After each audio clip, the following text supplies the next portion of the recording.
Maayong adlaw na usab sa tanan nga nagasubay dinhi sa atong Simbalay Home Worship Service Guide. Sa makausapa ako na usab kamong gi-welcome dinhi sa atong pamalandong sa pulong nining adlaw. Ako usab gi-welcome ang tanan nga first timers nga migamit nining atong Home Worship Service Guide. Ang patukuranan sa itong mensahe nining adlaw na makita sa Juan Kapitulo 14, versikulo 9 ngadto sa 14. Ato kining basahon. Si Jesus mitubag, dugay na akong nagiguban kaninyong tanan.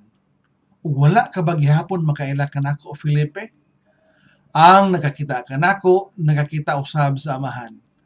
Busa nganong nag-ingon ka man, ipakita kanamo ang Amahan. Wala ka ba mutuo, Felipe, nga ako anaa sa Amahan ug ang Amahan aniya kanako? Wala magikan kanako ang mga pulong nga gisulti ko kaninyo.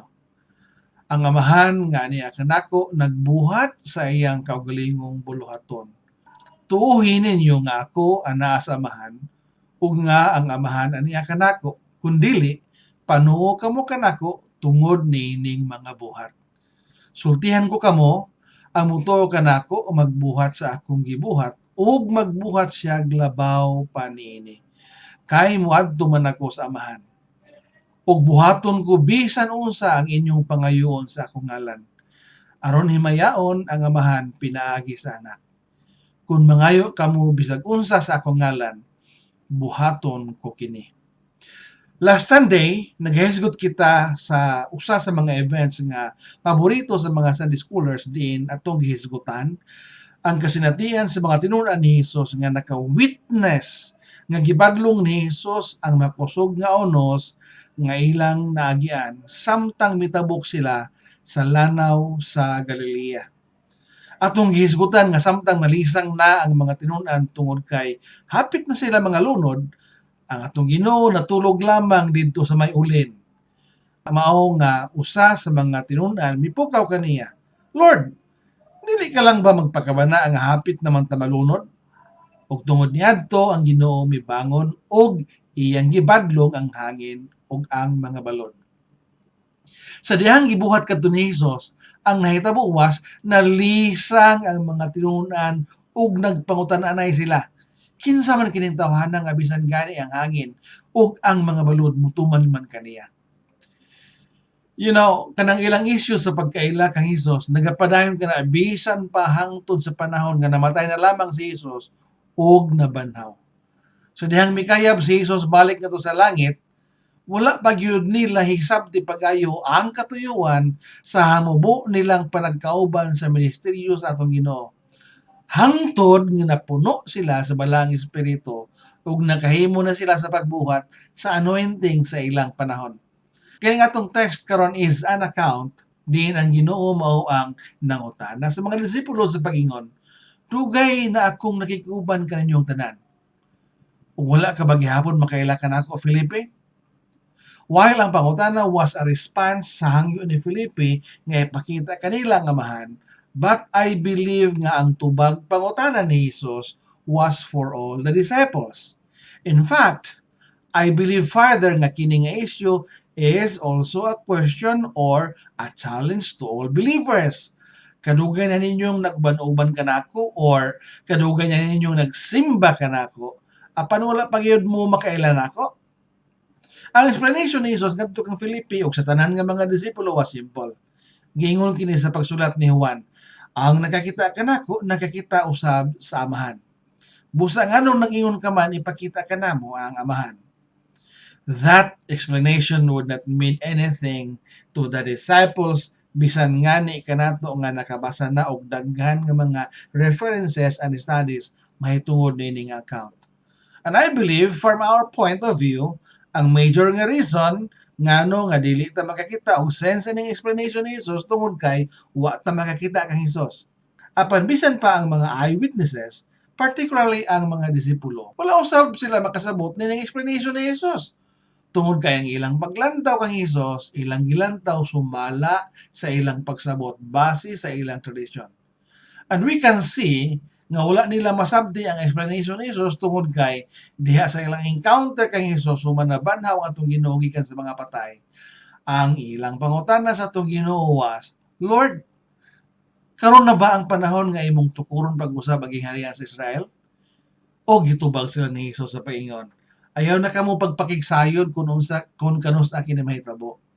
Apan kung mapunsad ang Espiritu Santo kaninyo, makadawat kamo gahom ug mahimo kamong akong mga saksi hangtod sa tibuok kalibutan. In other words, giinan sila ni Jesus, mind your own business. Dili na inyong assignment.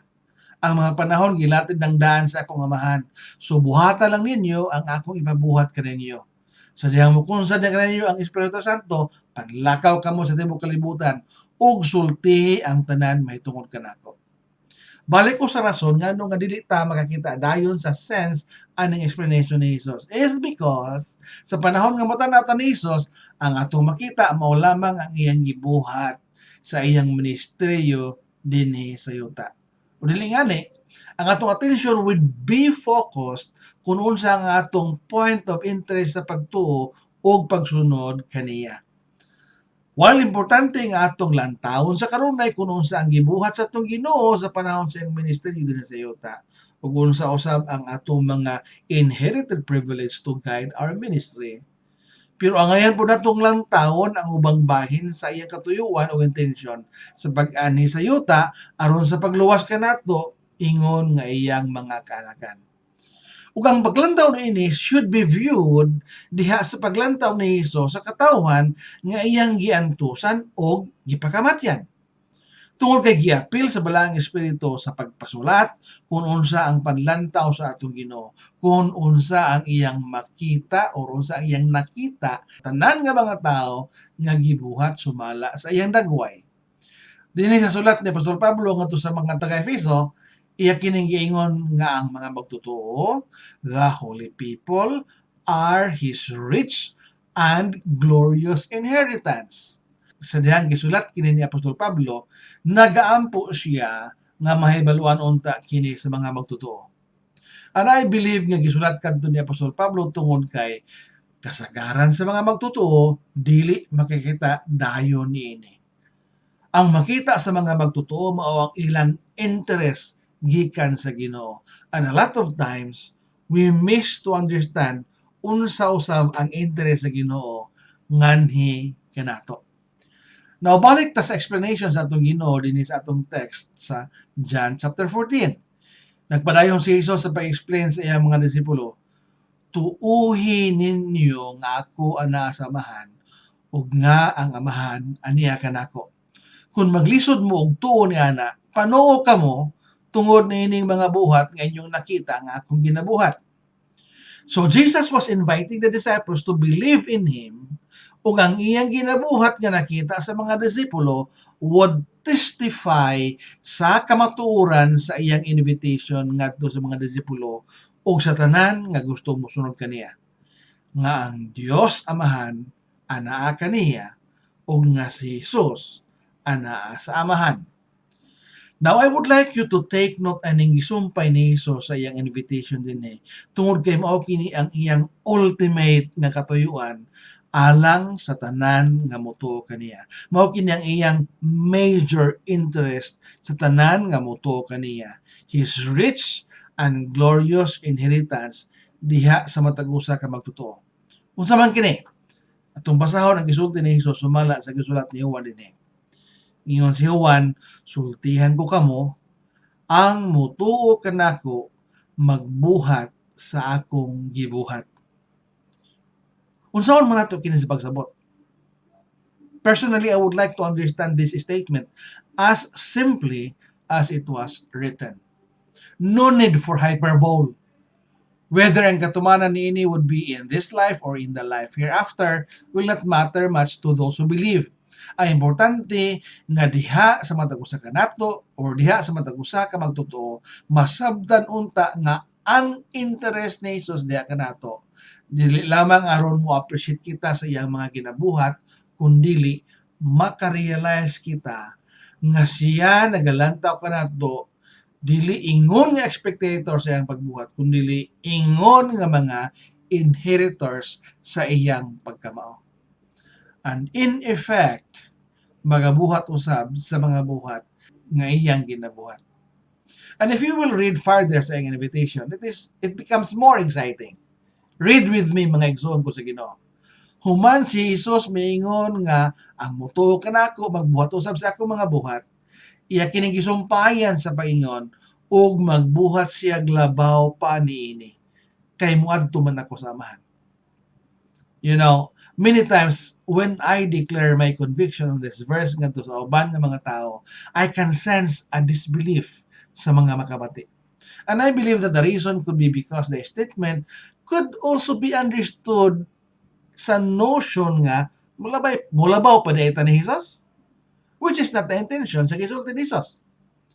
The reason nga no nga makabuhat pa og mas labaw ang mutuo kay Jesus tungod kay sa dihang mutuo kita kaniya, He will guide us and walk with us that we will grow diha sa atong kasinatian kaniya ug diha sa pagsabot kaniya aron nga ang atong pagtuo mutubo sa hingpit nga pagkahamtong ug nga may sama kita kaniya.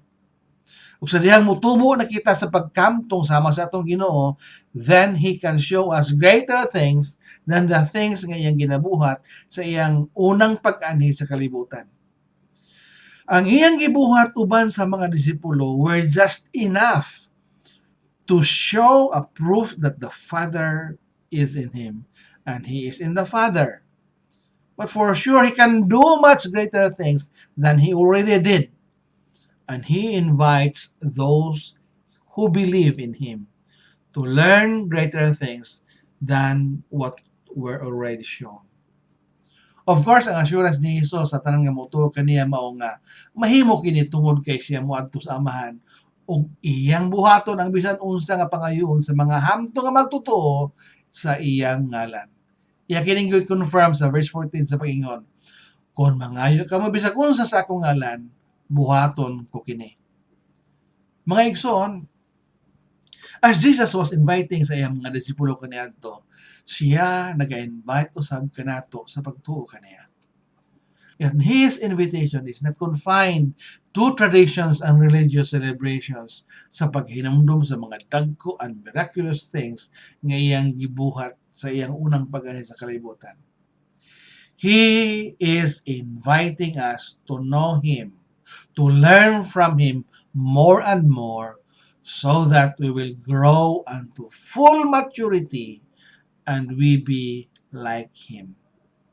Ang mga hiyas nga iyang gihatag sa simbahan sa mga sa apostoles, propeta, misyonaryo, pastores ug mga magtutudlo, gipahiluna niya kini aron nga ang iyang katawhan nga mahimong andam sa pag-alagad diha sa iyang lawas ang iglesia. Ug ang iglesia mamahimong lig-on when we will work together alang sa pagtuman sa katuyuan sa iyang pag-create ug pagluwas kanato. This is our time to respond sa iyang invitation. And it is time to view sa itong pagtuo o pagsunod kaniya, looking from the lens of His purposes for us. Amen.